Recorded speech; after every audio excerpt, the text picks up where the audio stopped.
Thanks to everyone. I'm very pleased to be in this important side event in the 10th Our Ocean Conference. I'm the UNEP MAP Barcelona Convention Secretariat. My name is Tatiana Hema. Going to give you a very brief snapshot of the work that we are doing under MAP Barcelona Convention. Mediterranean Action Plan was adopted in 75, followed by Barcelona Convention. That was amended in 95 following the Rio principles. We have 22 contracting parties. The Barcelona Convention is our own main regulatory framework that is supported by 7 protocols, including on integrated coastal zone management. Was a very pioneering at the time when our parties adopted it. We implement ecosystem approach as an overarching principle of UNEP MAP work as inspired by the CBD. And from the institutional point of view, we are the first regional seas created by UNEP and administered by UNEP, and the secretariat is located in Athens, and there are 7 regional activity centers, including a new one on climate change that was created at the last COP.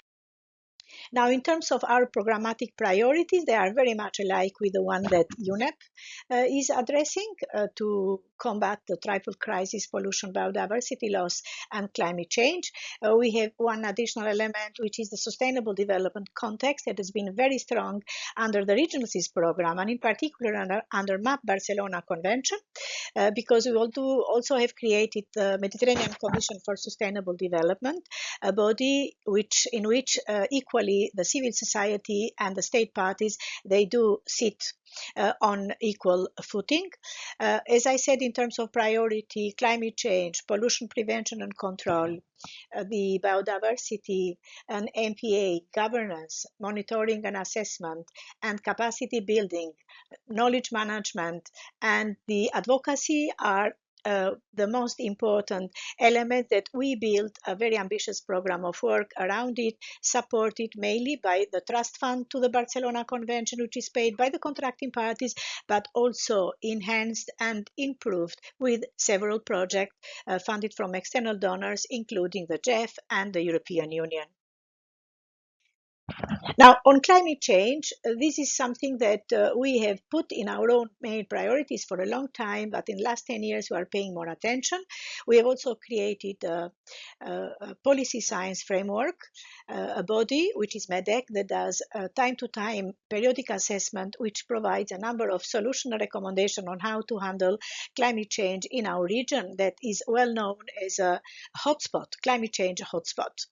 We're also working to update our strategic framework on climate change adaptation, making sure that the intention is to try to focus a little bit more on adaptation and the resilience that we are putting in a much more stronger way, but also to look at a bit of leakages with a nature-based solution and with also mitigation. With regard to pollution, this is the most traditional pillar of MAP work. We address both pollution from land-based sources and pollution from sea-based sources. We have strengthened a lot the land-based sources protocol of the Barcelona Convention by adopting in the last 15 years an important package of legally binding measures on different sectors in order to enhance the environmental standard and their sustainable management, like wastewater treatment plants, sludge management, marine litter, with a very strong elements on the on the plastic pollution, the agriculture, aquaculture, etc. From the sea-based pollution perspective, we are very proud to inform you that as of 1st of May, the SECA, the SOx emission control area under MARPOL 6 will enter into force for the Mediterranean, which in fact obligates all the state parties to MARPOL 6 to not use while transporting in the Mediterranean fuel which has a sulfur content higher than 0.1%. It's an important decision, and now we are working also to consider and take some feasibility study for a possible NOx emission control area in the future for the With regard to biodiversity loss, we do have a protocol on it. Our priority is to try to support the contracting parties in meeting the 30 by 30 target on MPA. We are working for creating a very clear vision and action in this direction together with our partners. And definitely, we also have a number of species which are in danger in the Mediterranean. And our focus is to try to support parties in undertaking the best knowledge of the state of play, what the monitoring, and also measures for their protection. And of course, we do work a lot in making sure that we can add new species under the annexes of the protocol that would allow a better protection. And as you are aware, our protocol on SPA has already a very good provision on MPA, or specially protected areas, or SPAMI, how we refer to them in our own language, that can be built also in areas beyond national jurisdiction. So the BBNJ new treaty, together with the protocol, we'll see that we are going to hopefully to find a lot of synergies and trying to coordinate our work together. In terms of cross-cutting issues, of course, for us is very important marine spatial planning. We have developed guidelines, and our intention is to create an ambitious program of work on that. To this aim, the parties has created a marine spatial planning group.